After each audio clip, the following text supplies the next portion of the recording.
Sejam bem-vindos a mais um episódio do Expert Talks na mesa com o CEO. Eu sou o Fernando Ferreira, estrategista-chefe aqui na XP e head do time de Research. E hoje a gente tem um episódio super especial, que a gente está aqui na Expo 2023, que é a maior feira de investimento do mundo. E a gente tem o prazer de receber Thiago Maffra, CEO do Grupo XP Inc. Tudo bem, Maffra? Tudo ótimo. Bom, primeiramente eu gostaria de agradecer o convite de vocês. Um prazer estar aqui participando. E é um prazer ainda maior poder gravar aqui direto da Expo, a maior feira de investimentos do mundo. Exatamente, a gente tem uma expectativa muito grande para esse evento e para esse bate-papo de hoje, tenho o prazer de receber também Bernardo Gutmann, nosso analista responsável pelo setor financeiro aqui na XP. Tudo bem, Bernardo? Tudo bom, Ferreira? Tudo ótimo. Bom, vamos lá, que a gente tem várias perguntas para fazer para o Maffra e pouco tempo, né? Eu queria começar, Maffra, você contasse um pouquinho para a gente do seu histórico, né? Como é que você veio parar no mercado financeiro. Sei também que, assim como eu, você pensava em fazer medicina e aí no meio do caminho mudou de ideia, né? Então conta um pouquinho pra gente como é que você foi parar no mercado financeiro e aí acho que você entrou logo em mesa de operações, enfim, acho que é legal a gente entender um pouquinho desse histórico. Não, legal. Bom, eu venho de família de mineiro, meus pais mudaram, né, para uma cidade da Grande São Paulo, quando tinha 1 ano, então eu cresci aqui. Eu estudei em São Roque, né, porque a cidade que eu cresci, Itapevi, não tinha muita escola. Eu venho de uma família de classe média baixa. E quando chegou a hora de fazer vestibular e escolher a profissão, eu sempre quis fazer medicina. Mas aí me falaram que tinha um tal de mercado financeiro, que eu não tinha a menor ideia do que era. Que as pessoas iam para uma tal de Fundação Getúlio Vargas, que eu tinha menos ideia ainda do que era. Eu não fiz GV, eu fiz INSPER. Não sei se ainda tem rixa, mas na época tinha. Tinha bastante. Então, na época, eu passei no INSPER. E foi muito motivado, sendo sincero, porque falaram que a pessoa saía desse tal, né, da FGV, 4 anos de estudos, ia para o mercado financeiro e fazia uma fortuna, né? Eu olhava o que o cara saía ganhando naquela época. E assim fui parar lá, muito com o intuito de ajudar a minha família. Passei no INSPER, fui aluno bolsista lá e entrei no mercado financeiro, sem saber muito o que era até então. Eu comecei como ponta de mesa, fazia basicamente cálculo de risco, cálculo de PNL, liquidação, né, numa empresa que chamava Baltic. E lembro que no meu primeiro ano de trabalho, né, eu chegava às 5 da manhã para poder fazer o meu trabalho antes do mercado abrir. Né, para quem não sabe, o mercado, depende do futuro ou à vista, abre 9, 10 da manhã. Então eu fazia todo o meu trabalho antes das 10. E aí depois eu ficava literalmente que nem um papagaio de pirata atrás dos traders lá, perguntando, olhando as coisas. Aí fechava o mercado, eu ficava até meia-noite fazendo meu trabalho. Então eu fazia o meu trabalho nas pontas e no meio do caminho, né? Eu aprendia ali com os traders. E aí começou aquela coisa, o cara ia almoçar um dia ou outro, né? Pra quem não sabe, trader em geral sempre come na mesa. O cara saía pra almoçar um dia ou outro e falava, cuida da minha posição de dólar, se bater tanto vende, se bater tanto compra. Essa foi minha primeira função. Curiosidade, uma das pessoas da mesa, um dos traders, que hoje trabalha na XP Securities, lá em Nova York, saiu na época dessa empresa e eu peguei o lugar dele. Né? Eu brinco com ele hoje, que eu falo, cara, eu só vim parar na mesa. É sua causa. Você. E aí aprendi, me especializei em High Frequency Trading, fiquei 7, 8 anos fazendo High Frequency Trading. O mercado, quando eu entrei, não era eletrônico, depois virou um mercado eletrônico. Então, para quem não conhece o que é High Frequency Trading, basicamente você usar algoritmos, machine learning, né, programação para fazer trades de forma automática, tentar pegar diferenças de preço de um ativo contra o outro, pegar tendências, esse tipo de coisa. Fiquei 4 anos nessa primeira empresa, depois fiquei 4 anos numa empresa chamada Souza Barros. Era basicamente um single family office, fazendo a gestão, né, do dinheiro ali da família. A gente tinha uma parte, né, do dinheiro que a gente fazia trade. E me juntei à XP em janeiro de 2015. Né, na época eu queria fazer alguma coisa diferente, eu não queria ser mais trader, eu queria empreender, eu queria construir um negócio, eu queria participar de algo maior, eu sentia falta de um propósito. E eu falei, essa XP, essa galera ali meio maluca, eles estão fazendo um negócio diferente, eles estão construindo um business, eles estão transformando o mercado financeiro. Falei, eu vou me juntar nesses malucos, e a proposta era para fazer trading, que eu não queria. Sim. Eu me junto lá, mas essa empresa tá fazendo tanta coisa que depois de Uma tempo oportunidade boa vai aparecer alguma coisa. Eu fui contratado para trabalhar em Miami, e aí em janeiro, em tese, o visto sairia em abril. Eu nunca fui para Miami, tá? Fiquei 2, 3 meses, eu já estava fazendo outras coisas dentro da empresa. E aí aqui dentro eu passei por parte de trading, depois área de varejo de renda variável, construir uma exchange de criptomoeda. Talvez a minha grande mudança de carreira, né? As pessoas elas sabem que eu fui o CTO da empresa. Muita gente acha que eu tive um background de tecnologia, né? Sim. Não é o caso. Eu acho que essa foi a grande mudança, né, que eu fiz. O Guilherme um dia me convidou para assumir essa cadeira e era muito pautado em como a gente fazia uma transformação digital na empresa, como é que a gente criava um novo modelo de trabalho, como é que a gente criava esses novos produtos mais digitais, banking, crédito e por aí vai. Então eu assumi a cadeira, fiquei 3 anos e meio para 4 anos na cadeira de CTO e assumi a cadeira de CEO em março para maio, né? Não oficialmente em março, oficialmente em maio de 2021. Então tem 2 anos e meio aqui que eu estou à frente dessa cadeira, né, de CEO da empresa. O que você atribui essa flexibilidade tão grande, né, para conseguir fazer coisas tão diferentes e conseguir ir crescendo na sua carreira? Assim, foi uma curiosidade intelectual, assim, ou né, ter essa mente aberta, enfim, o que você acha que foram os fatores?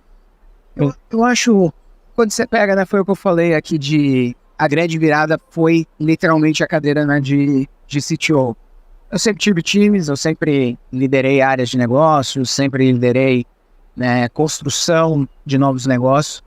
Eu acho que o grande ponto aqui é, no fim, a gente está sempre pensando em algo, né, para o nosso cliente. O foco é sempre, né, o cliente. Então, se a gente está desenvolvendo um produto, se a gente está desenvolvendo uma experiência, o objetivo é criar alguma coisa que gere valor, que crie um serviço para o nosso cliente. Eu sempre tive esse mindset, independente da área, né, que eu estou atuando, e eu acho que eu consegui, né, fazer isso bem.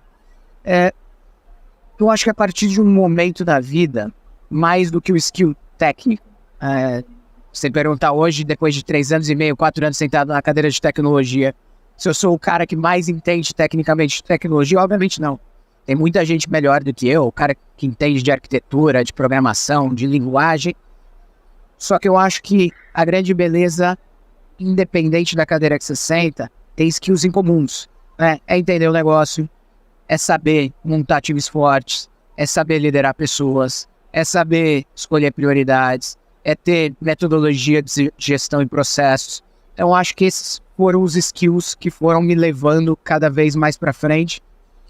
E eu acho que o principal, né, que a gente não falou aqui ainda, mas imagino que vão ter perguntas, né, sobre isso. As pessoas elas me perguntam qual é o fator de sucesso de alguém dentro da XP.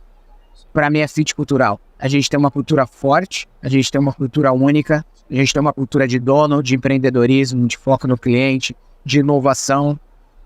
E isso não é para qualquer um. A gente tem muito foco em resultado. Então, para mim, o maior fator de sucesso de alguém na XP, em qualquer lugar, na vida, é realmente você estar num lugar que você compartilha, né, daquele sonho grande, daqueles objetivos e principalmente dos valores. A gente trabalha 10, 12, 15 horas por dia, 7 dias por semana. Sim. Cara, se você fizer algo que você não é apaixonado, que você não ama fazer, aí é muito difícil. Exato. Então a chance de você ter sucesso fazendo algo que você é apaixonado, que você ama, que se diverte, né, que aquilo faz parte da sua vida. Eu falo que eu amo a jornada, eu amo o processo. Tem gente que fica muito focado na linha de chegada e esquece, né, de focar no processo, no caminho, na jornada. Eu acho que esse é o maior erro. E realmente você não faz algo com amor, se você não gosta do lugar que você tá, você sempre fica pensando na linha de chegada e não no caminho. E o gostoso é o caminho. Exato. Então, eu acho que a grande importância é você realmente participar de algo que você acredita. Então, os meios importam, né? Diferente do que todo mundo diz. Vai lá, Bernardo. Mafra, a XP vem entrando em novos mercados, em novas verticais de negócios, mas sempre mantendo o seu foco primordial no core business de investimentos. Quais são as estratégias que a companhia tem utilizado para alavancar essa expertise em investimentos em outros negócios? Sim. Eu gosto muito de falar, a XP, a gente completa 22 anos, né, completou esse ano, né, 22 anos. É uma empresa jovem, né, para o tamanho que a gente está. E a gente teve algumas mudanças, né, essa é a vida do empreendedor, de direção ao longo da nossa jornada. De 2001 a 2008 era uma empresa 100% focada no cliente varejo, clientes até 10 mil reais, 20, 50 mil reais, focados em um único produto, renda variável. Quando veio 2008, a crise de 2008, né, todo mundo sabe o que aconteceu com as bolsas, você pode imaginar o que aconteceu com uma empresa que dependia, né, 100% da receita dela vinha, né, de renda variável, de bolsa de valores, clientes investindo em ações. E ali foi um grande momento que a gente precisou reinventar a empresa. E aí, inspirado, né, um pouco no modelo americano, inspirado na própria Charles Schwab, no modelo de assessoria, a gente foi a primeira, né, plataforma aberta de investimentos no Brasil, ali em 2009, 2010. O que parece uma loucura, né? Se a gente olhar hoje todo mundo abre uma conta numa corretora, numa plataforma de investimentos, faz toda a carteira de investimentos, aplica em fundos, renda fixas, crédito privado, tudo super fácil. Isso não existia antes de 2010. Ou você investia através dos 5 grandes bancos, que tinham uma plataforma fechada, que vendiam produtos próprios, ou era uma confusão investir. Você tinha que abrir conta lá no custodiante, mandar dinheiro para o custodiante para ter um fundo. Então era muito difícil investir. O investimento era basicamente para pessoas que tinham muito dinheiro. Então a gente foi a empresa que começou a democratizar o mercado de investimentos no Brasil. E dali para frente a gente veio fazendo uma transformação de fato no mercado financeiro, criando produtos isentos, criando mercado secundário de fundos imobiliários, criando, né, ou fomentando a indústria de asset management no Brasil, e sempre pensando que a gente precisava criar bons produtos para os nossos clientes e investidores. Então, esse foi o nosso DNA. Eu digo que a gente é a única, né, das grandes empresas financeiras do Brasil que nasceu 100% focada em investimentos. Esse é o nosso foco, continua sendo o nosso foco. A gente não quer ter 100 milhões, 200 milhões de clientes. Tem 30 milhões de clientes, poupadores, investidores no Brasil, 30 com 50 milhões. Depende do tamanho, né, do saving que você considera aqui. Mas esse é o nosso foco. Como é que a gente domina esse mercado de investimentos? Hoje a gente tem algo como 8% de market share. A gente acredita que nos próximos 5, 8, 10 anos, a gente deveria ser líder desse mercado com mais de 20% de market share. Então esse é o nosso objetivo. Só que entra no seu ponto de complementariedade de produtos.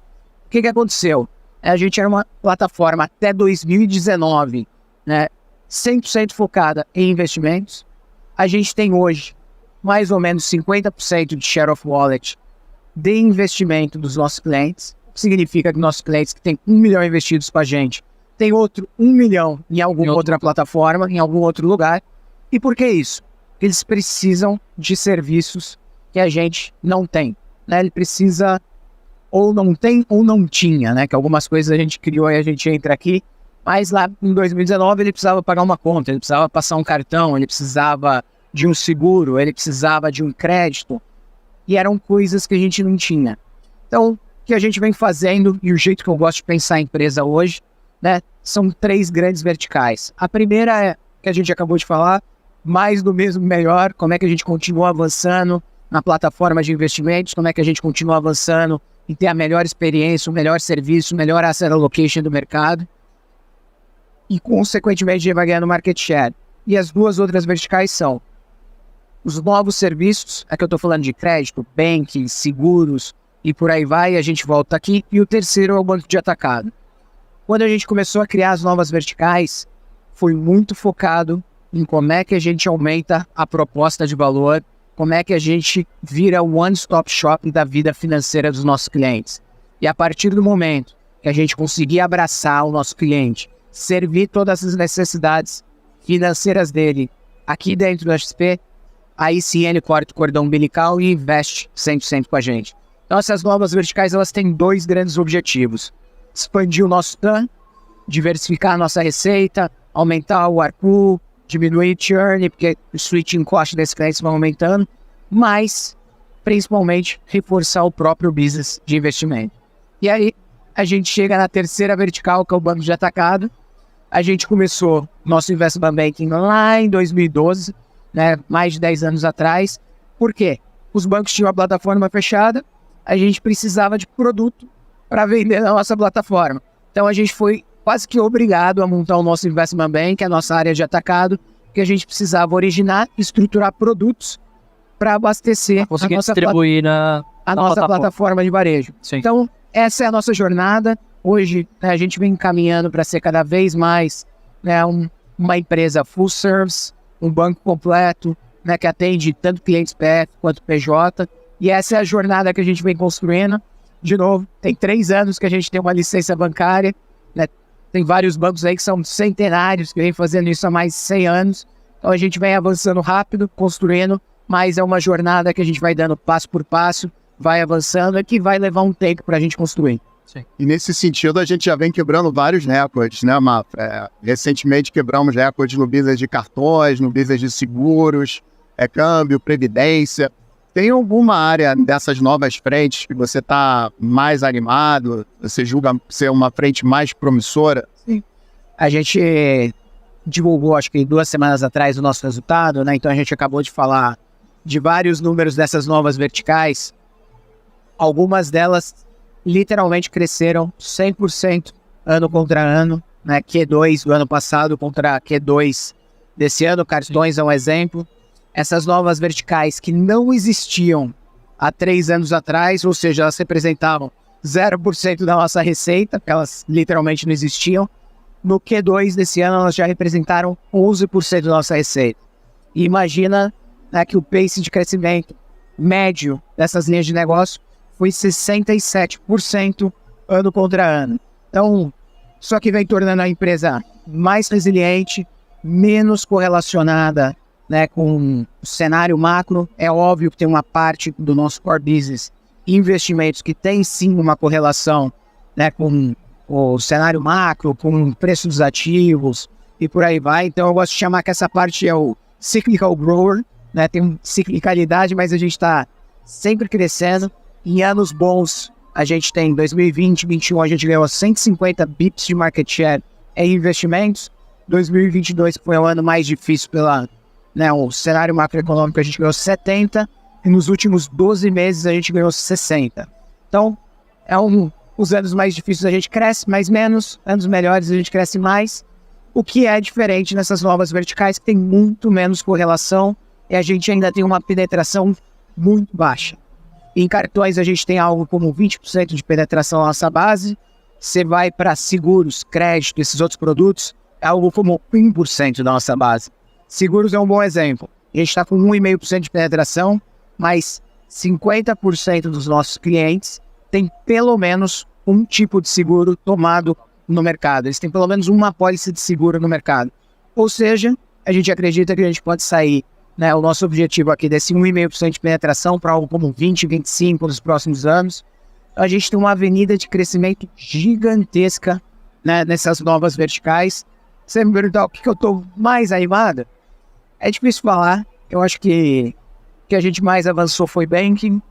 Seguros, eu acho esse business incrível, fala muito com ajudar a vida financeira dos nossos clientes. Imagina um cliente que ele é multimilionário, ele tem um problema, falece, alguma coisa.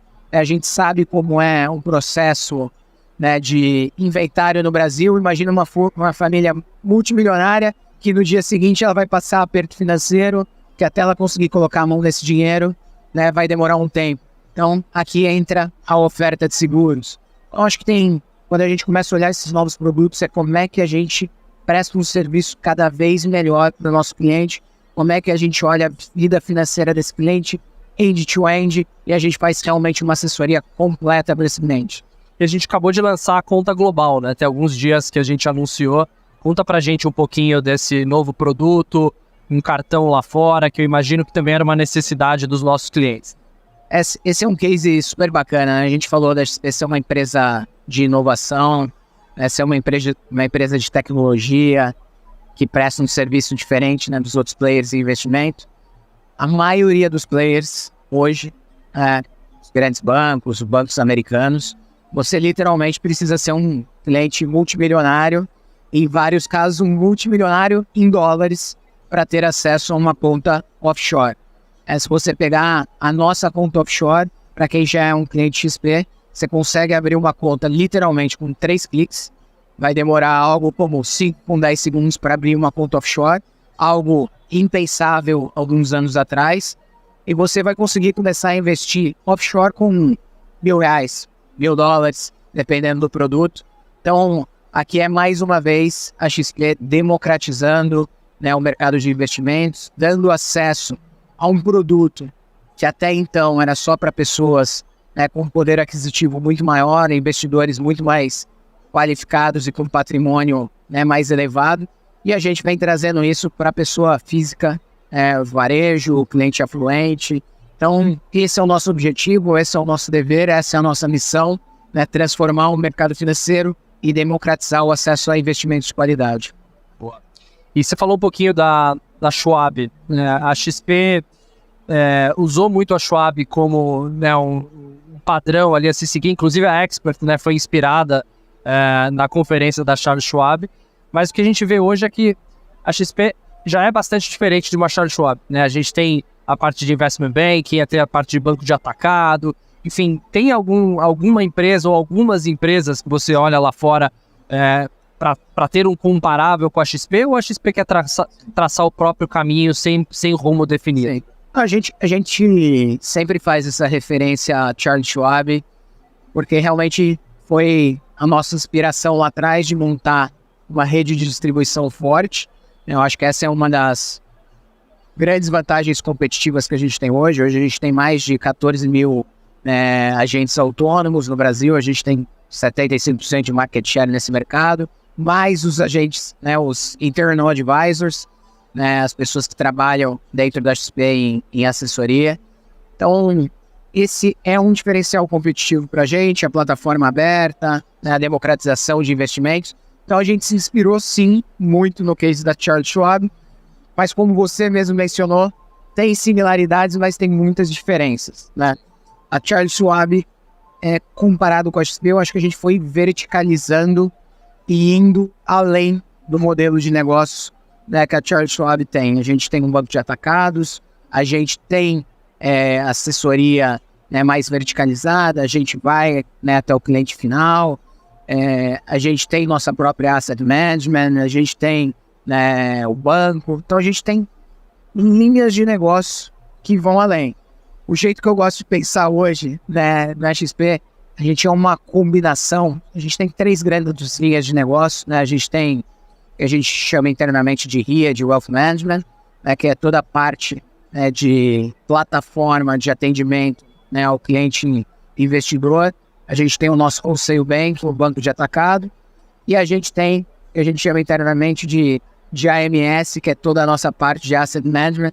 E aí aqui fazendo um blend, eu diria que a gente hoje é um blend de Charles Schwab, com uma Blackstone na parte, né, de Asset Management, com um Morgan Stanley quando você vai para a parte de atacado, mais um Citadel, né, dado tudo que a gente faz hoje, né, de market making no Brasil. A gente tem uma das maiores mesas, né, de tesouraria do Brasil hoje. Então eu acho que a gente é um mix, né, ou uma combinação de vários players. Eu acho que hoje a gente tem inspiração para essas diferentes verticais em diferentes empresas. Fica uma cultura única e diferente. Eu acho que esse se perguntarem qual é o grande vantagem competitiva nossa hoje, com certeza a nossa cultura, né, uma cultura de empreendedores, uma cultura de dono, uma cultura com muita centralidade no cliente, uma cultura sonho grande, né? O nosso tema aqui hoje, da primeira palestra que a gente fez na Expert, né, eram feitos impossíveis. E realmente da onde a gente saiu competindo num mercado, né, dominado por grandes players, um grande oligopólio, chegar até aqui foi um feito, né, na nossa visão, se olhar lá atrás, quase impossível. Parecia impossível, não? Parecia impossível lá atrás. Então acho que a nossa cultura, né, tem pessoas que realmente estão aqui no dia a dia, né, trabalhando 24/7, cara, focadas, foco no cliente, muito humilde, mente aberta. Isso faz muita diferença, né? Quando a gente, Cabeça de dono. quando a gente compara isso contra grandes corporações, a gente é muito mais ágil, a gente é muito mais rápido, a gente é muito mais próximo do cliente. As pessoas, hoje a gente já teve aqui colaboradores, sócios nossos falando aqui no evento, e as pessoas, né, falam abertamente isso, que elas se sentem parte de estarem construindo algo muito maior, de estarem realmente fazendo história no mercado brasileiro. Elas se sentem parte disso na pessoa física, no CNPJ, no CPF, né? Então, isso faz muita diferença. Então, eu acho que essa é a grande força que a gente tem. É óbvio, a gente tem a distribuição, a gente tem uma plataforma, a gente tem uma marca, né? A gente tem várias outras coisas, mas a nossa cultura, essa cultura de dono, essa cultura, mentalidade do fundador, eu acho que é realmente o que move a gente, que vai continuar fazendo a expressão de uma empresa diferente por muitos e muitos anos. Mafra, tivemos um início de ano difícil, né? O macro pesando, alguns ruídos políticos, mas olhando as atividades de mercado de capitais agora, a gente consegue enxergar já alguns sinais positivos. Como é que você está vendo esse ciclo adiante, né? Com os juros começando a cair no Brasil, o interesse do público investidor, seja institucional, investidor de varejo, começando a olhar novamente outras opções além do CDI? Quando a gente olha a história da XP, a gente completou esse ano 22 anos, então a gente é um pouquinho mais. Isso. Talvez os últimos 2 anos tenham sido do lado macroeconômico, pensando, né, em investimentos, preço de ativos, taxa de juros. Talvez tenha sido o momento mais duro dos últimos 22 anos, né?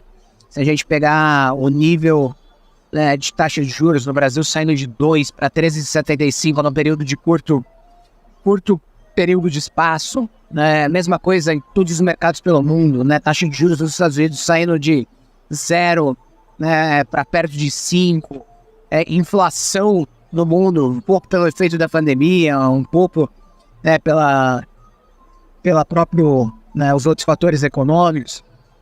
Inflação nos Estados Unidos, né, duplo dígito. Na Europa a mesma coisa. Olha que coisa inimaginável você ter inflação de duplo dígito, né, em países desenvolvidos. Então a gente teve um dos momentos mais difíceis, né, pensando em macroeconomia, pensando em preços de ativos, nos últimos anos. É óbvio, a gente já falou aqui hoje, que tem uma parte do nosso business, o core investimentos, que ele tem sim uma correlação, né, com o cenário macro. A gente perdeu mais de 1,5 bilhões de reais de receita de 2021 para 2022 em algumas linhas de negócio, fundo, equities, por causa de mix de produto. Pessoas saindo de produtos como renda fixa, fundos multimercados, fundos de ações, e indo para CDBs de bancos. Sim. Né? Indo para LCAs, Liquidez. LCIs, produtos de liquidez. A gente perdeu mais de 1,5 bilhão de reais em menos de um ano. Então, quando a gente olha hoje o AUC total da indústria de pessoa física no Brasil, mais de 1/3, né? Então a gente tem algo como 6,5 bi, 6.800, né, na pessoa física no Brasil, mais de 1/3, 6,8 trilhões, eu acho que eu falei bi, trilhões, né? Mais de 1/3 tá em produtos bancários, LCAs, LCIs, CDBs, que em geral tem liquidez diária, né? Mas, apesar da gente, né, tá entrando num ciclo, um easing cycle, o início de corte de juros, a gente teve o primeiro corte, 50 bips, não vão ser 50 bips que vão fazer a pessoa física, né, realocar toda a carteira dela. É o nosso trabalho, é o trabalho de vocês aqui, levando educação, levando materiais, né, mas é o nosso trabalho fazer com que as pessoas realoquem, né, o portfólio delas nos momentos adequados, mas a pessoa física, ela tende a demorar um pouco mais. Não vai ser 50 bips na curva, ou a curva de juros futuro que já andou, que vai fazer as pessoas moverem o dinheiro dela. Elas ainda estão enxergando, né, 13,25, isento, e isso dá mais de 1% ao mês. Então essas pessoas ainda acham, né, esse investimento incrível. Por outro lado, né, você falou de clientes institucionais. O cliente institucional, ele é um cliente mais informado, um cliente, né, mais profissional. esse cliente ele antecipa mais. A gente teve alguns eventos, principalmente de crédito no começo do ano, né, com algumas empresas, lojas americanas, Light, né, algumas RJs que a gente teve no mercado, que causaram, né, um problema no mercado de crédito. A gente teve muito resgate em fundos de crédito, a gente teve o mercado de capitais de dívida ficando fechado por 3, 4 meses. Esse mercado institucional, esse mercado, né, de capitais, o mercado de dívida, esse sim a gente já vê reabrindo. Esse mercado vem voltando, a gente já viu alguns follow-ons, né, acontecendo nos últimos 2, 3 meses. Então, o mercado institucional, o mercado de capital markets que vem na frente, ele já começou a aquecer de novo, longe ainda, né, de níveis normais lá de trás, mas a gente já vê ele voltando.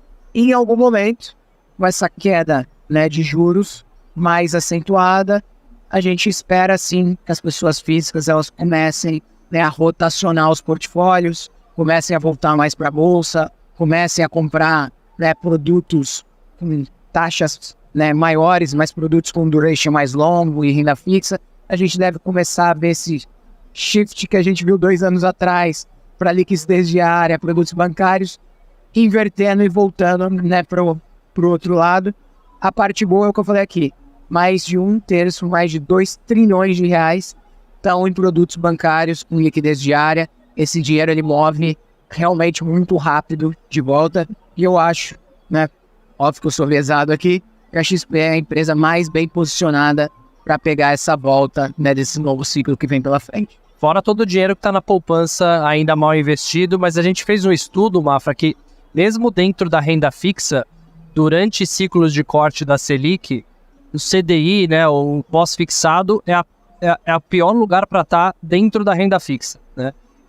Pré-fixado, títulos de inflação tendem a render muito melhor durante esses ciclos de corte, e a bolsa também e fundos imobiliários tendem a ter um retorno de 2 a 3 vezes superior ao CDI durante esses ciclos de corte.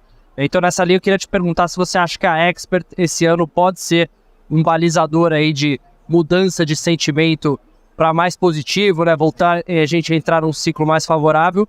E te perguntar também o que você espera da Expert aí para os próximos anos, né? Dá para crescer mais? O sonho aí para fora do Brasil? Enfim, falar um pouquinho dos próximos anos. Bom, aqui na Expert são 3 dias, né, de conteúdo intenso. A gente fala dos mais diversos assuntos aqui de investimento, sobre produtos, sobre cenário macro. A gente vai ter as pessoas mais brilhantes do mercado, aqui falando sobre tudo isso. E de fora do mercado também, né? Temos um dos maiores esportistas aí de todos os tempos, né? Vindo na Expert esse ano. Exato. Então, eu acho que vai ter muita coisa legal. Acho que sim. A ideia, como eu falei, o nosso papel enquanto assessores de investimento, enquanto uma empresa de assessoria de investimento, é fazer com que nossos clientes estejam sempre, né, antecipando os movimentos de mercado, sempre com um portfólio adequado para o cenário macro que a gente está enxergando para frente. Então esse é o nosso trabalho. A Expert é sim um dos mecanismos, né, para trazer essa educação, para, né, fazer esse shift de portfólio acontecer. Então a gente está super animado aqui de ver. E a Expert, eu não sei, tem uma história curiosa, né? O Guilherme, inclusive, já contou essa história aqui hoje no Falco. A gente começou a Expert de novo, inspirado numa feira que chama Impact, da Charles Schwab. E eu lembro a gente foi lá em 2010, aí a gente criou a primeira Expert no Brasil, que era numa sala de hotel com 200 pessoas. E a gente foi em 2010, 2011, 2013, né, lá na feira da Schwab nos Estados Unidos. E aí em 2014 a gente foi barrado. Né, não deixaram a gente... Eles descobriram que vocês eram penetra. Descobriram que a gente era um penetra. Né, e aí em 2000, não lembro se foi 19 ou 20, a gente se tornou a maior feira de investimentos do mundo, ultrapassando o próprio evento deles. E ano passado eles estiveram aqui no nosso evento. Então, é uma história... E a gente deixou eles entrar. São super bem-vindos. Então, uma história curiosa, de novo, falando de impossíveis. Esse é outro feito que lá atrás é um evento numa salinha de hotel, virou tudo que é isso aqui hoje. E a ideia, sim, é que a gente, né, possa usar eventos como a Expert, talvez em outras cidades, em outros públicos. A gente já chegou a fazer, né, antes da pandemia, uma Expert em Florianópolis, né, numa versão um pouco menor. Mas a ideia é que a gente consiga, assim, levar conteúdo, educação pelo Brasil afora e, quem sabe, um dia para o mundo. Perfeito. E fazer a próxima? Como está sendo dividir essa jornada de crescimento da XP com a diretoria, o conselho e todo o time desde que você assumiu a cadeira de CEO, Mafra? Bom, eu falo que, já falamos aqui hoje, talvez o maior desafio foi assumir a cadeira de CTO. exato. Eu acho que esse foi o meu maior desafio. É óbvio, quando você assume a cadeira de CEO, a responsabilidade é muito grande. Eu me sinto literalmente responsável por todos os sócios, colaboradores que a gente tem. Hoje são mais de 6 mil pessoas. A gente tem mais de 14 mil assessores. Se somar essas duas coisas, são mais de 20 mil pessoas. Você falar que cada um tem 2, 3 pessoas em casa, a gente está falando de 40, 60 mil pessoas, né, que de uma forma ou de outra estão aqui no nosso ecossistema, né, que dependem da XP para construir os sonhos, realizar, né, todas as ambições, construir a vida delas. Então é sim um peso maior, mas tem sido uma jornada incrível. O Guilherme, né, continua na empresa, continua trabalhando 24/7, me manda mensagem sábado, 6 da manhã, domingo, 10 da noite. Então, é a primeira vez que talvez eu tenha assumido uma cadeira que eu tenho realmente alguém ali do meu lado com quem trocar, com quem falar. Então, acho que ele me ajuda bastante. A gente passou, sim, por um ciclo de muitas mudanças. A XP é uma empresa que, nos últimos 6, 7 anos, desde 2016, a gente cresceu 70% ao ano receita. A gente já falou aqui de tanta coisa que não existia em dezembro de 2019. A empresa era muito menor. A gente lá em 2016 a gente tinha 500, 700 pessoas. Hoje a gente tem 6 mil. A gente não tinha um 10º, um 20º das linhas de negócio que a gente tem hoje. Então, é óbvio que a empresa deixou de ser uma grande startup para se tornar uma das principais instituições financeiras do Brasil. Isso demanda que a gente ganhe, né, algumas maturidades. Que a gente melhore os nossos processos, os nossos controles, as nossas governanças, que a gente tenha um conselho organizado, que hoje o Guilherme está à frente, onde a gente tem alguns sócios importantes que estão lá. Então a gente foi criando essas camadas de governança, esses controles. Eu acho que a empresa ela evoluiu muito. É óbvio que ninguém quer passar por esses anos difíceis que, né, a gente passou aqui, de cenário macro, né, de crises, mas eu acho que a gente soube sim usar esses 2 anos, né, para arrumar muita coisa da porta para dentro, melhorar processo, governança, estrutura da empresa, liderança, por aí vai. E hoje a gente tem uma empresa, eu diria, muito melhor, muito mais sólida, robusta do que a gente tinha 2 anos atrás. E é um desafio equilibrar crescimento com estabilidade. A gente, ao longo desses anos, fez sim várias mudanças de líderes na empresa. Eu falo que as pessoas que trouxeram a empresa do ponto A para o ponto B, não necessariamente vão ser as pessoas que trouxeram do ponto B para o C. E quando você tem uma empresa de high growth, esses pontos eles são mais curtos, né? Então a gente cresceu 70% ao ano. No último ano, que foi o ano mais duro, a gente cresceu 10%, né, longe dos 70% que a gente já cresceu no passado.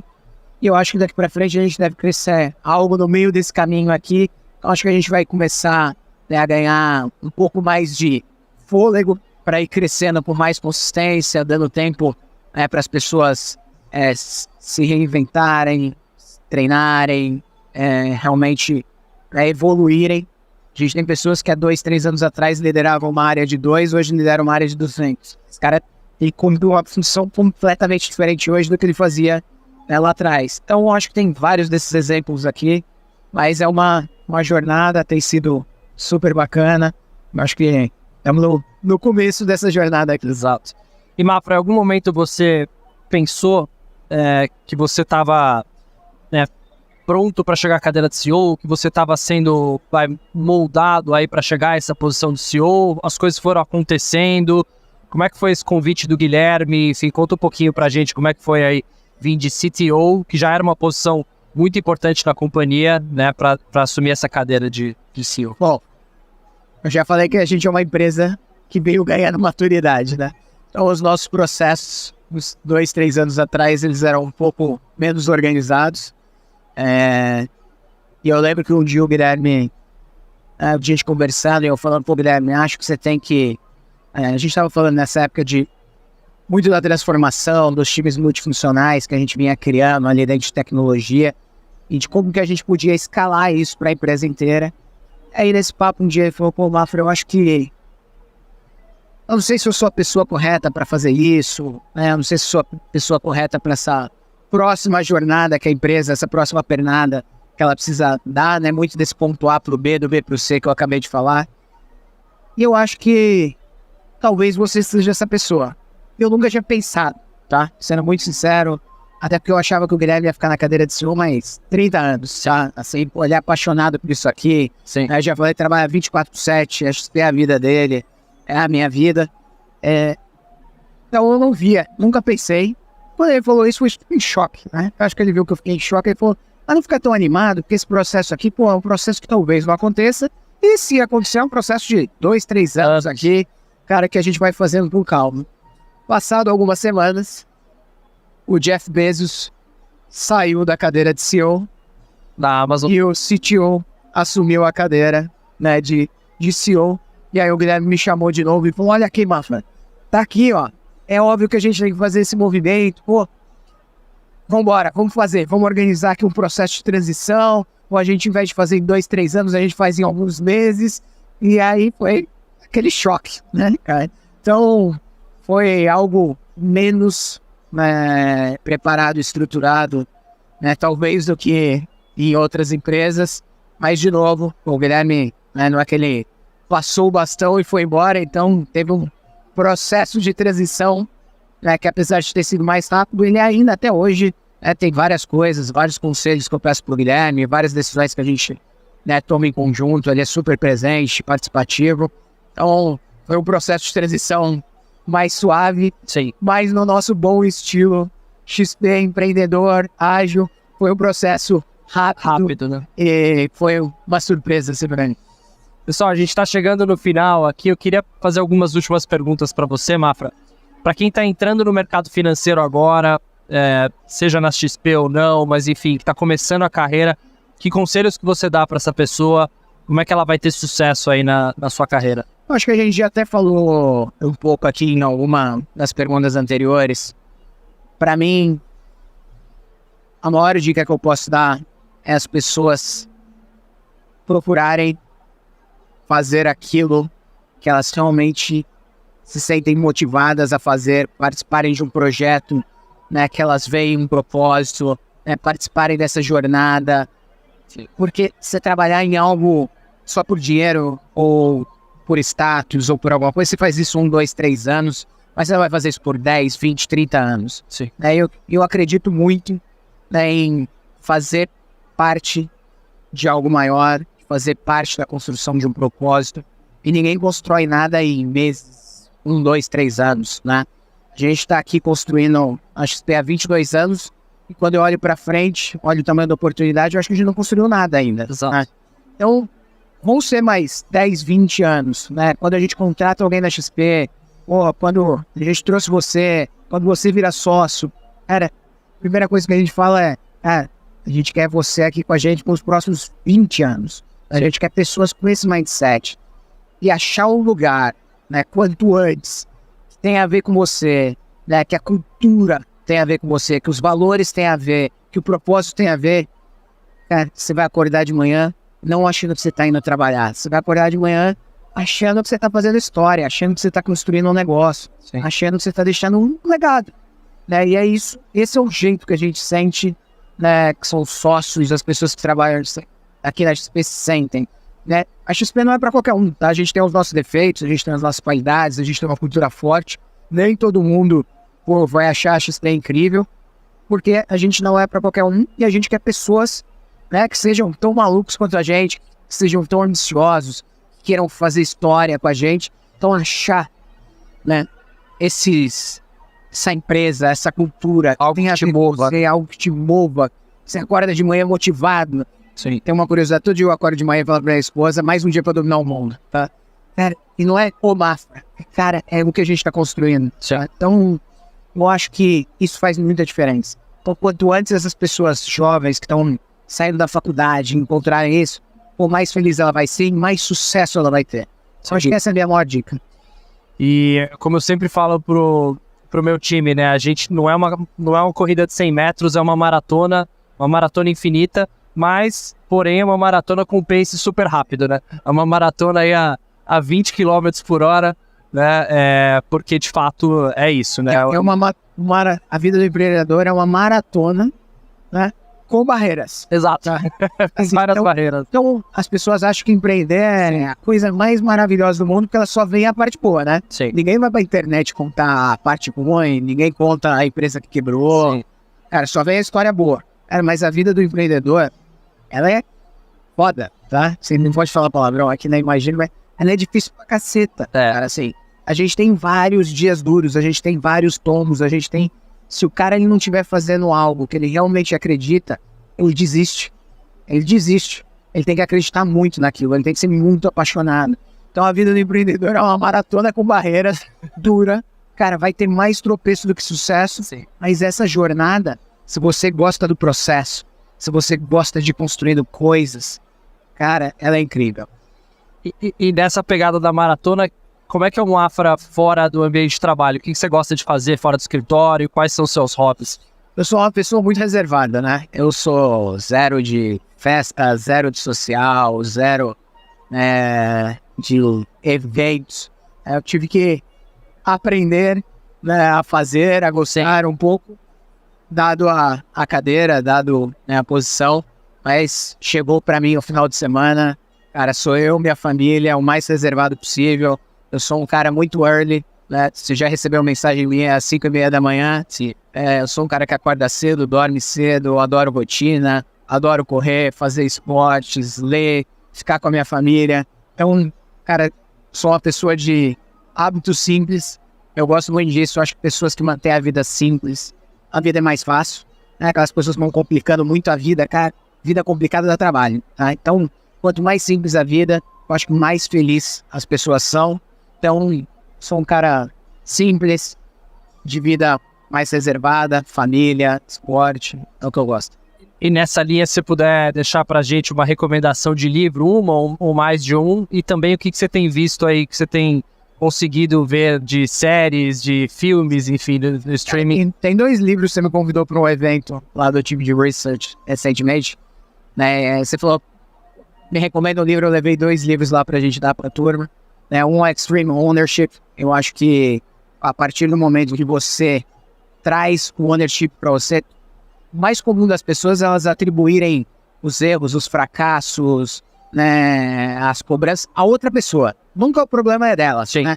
Eu penso exatamente... Ou a instituição, né? A instituição. Que ele fala do Navy SEAL, né? Que o problema tava no Navy SEAL que tava no combate, não na instituição, o exército americano. Então, esse livro ele fala, né? Você colocou, ele fala, né, exatamente dos Navy SEALs, dos Mariners, que são times enxutos, com um ownership extremo. Cara, aquele grupo tá ali literalmente lutando pela vida dele. E o empreendedorismo não é diferente disso, né? Então, eu acho que a partir do momento que você inverte isso, você traz a responsabilidade para você, isso vale para mim hoje na minha vida pessoal também, com a minha esposa. Eu falo, cara, o que eu fiz aqui que gerou isso aqui? Cara, isso muda o jogo, sabe? Quando você traz a responsabilidade para você. E o outro é o Founder's Mentality, né? A mentalidade do fundador. Cara, é um livro que basicamente fala dos ciclos de crescimento das empresas. Normal, eu falei que a XP era uma grande startup há poucos anos atrás, estamos organizando principais instituições financeiras do Brasil, mas como é que você vira uma das maiores instituições do Brasil? Como é que você cria processos e governanças sem burocratizar a empresa, sem virar uma big corporação, que aí é o começo do fim. Você começa a perder essa mentalidade de dono, essa cultura de agilidade, de proximidade com o cliente, cara, é o começo do fim. Então esse livro fala muito de como é que você escala a empresa mantendo, né, aquelas raízes de uma grande startup. Sim. E de filmes e séries, alguma recomendação? Cara, tem vários, né, que eu gosto. Eu vou falar um aqui que eu não sei se é o melhor, mas tem uma mensagem que fala muito com a gente, tá? Eu tô assistindo lá o do Arnold Schwarzenegger agora. Muito bom. Você já assistiu? Já, o Arnold. Cara, e ele fala muito do sonho grande que fala com a gente. Do impossível, né? O impossível. Cara, que é o tema É. da nossa expert agora. Todo mundo disse pra ele que era impossível ele ser um bodybuilder, como chamam, Isso. ele ganhar alguma competição. Ele virou Miss Olímpia 7 anos seguidos. Aí falaram que era impossível ele virar ator. Ele foi e virou ator. Aí Ele queria virar o maior ator de Hollywood do mundo. E virou. E virou. Depois é impossível ele ir pra política. Ele foi e virou governador. Então, assim, tudo que falaram que era impossível pra ele, ele fez. O cara saiu lá de uma cidadezinha minúscula, só que, além de sonhar grande, fala muito com a XP, com tudo, né? Cara, o mais importante e o mais difícil é executar. Sim. Então, quando você pega a história dele, né, e ele elenca lá, eu acho que no segundo ou no terceiro capítulo, né, os 3 grandes pontos dele, um é ter muito claro o plano e ter muito claro a execução e acompanhar se você está chegando cada vez mais perto daquilo. Então, cara, você extrapola, né, tudo que ele construiu ali, para mim é a vida do empreendedor. Exato. Tá? Então, eu não terminei ainda, tá? Mas eu tenho achado bem interessante, tem muitos paralelos com a vida do empreendedor, com a nossa história aqui da XP. Sim, quem não viu ainda, vale ver. Quando você fala de Arnold Schwarzenegger, você fala, porra, não. Mas a história é bem legal. História incrível. É. Bom, pessoal, a gente chegou ao final. O pessoal aqui já tá para começar a próxima palestra. Queria agradecer muito o bate-papo. O Mafra foi excelente, Bernardo também. E vamos aproveitar essa Expert, que essa conferência está só no começo, esse festival de investimentos está só no começo. E a gente volta no próximo capítulo. Obrigado a todos vocês. Peço que curtam o vídeo, mandem para quem vocês, da sua lista inteira de distribuição. E a gente volta no próximo episódio. Obrigado, até mais.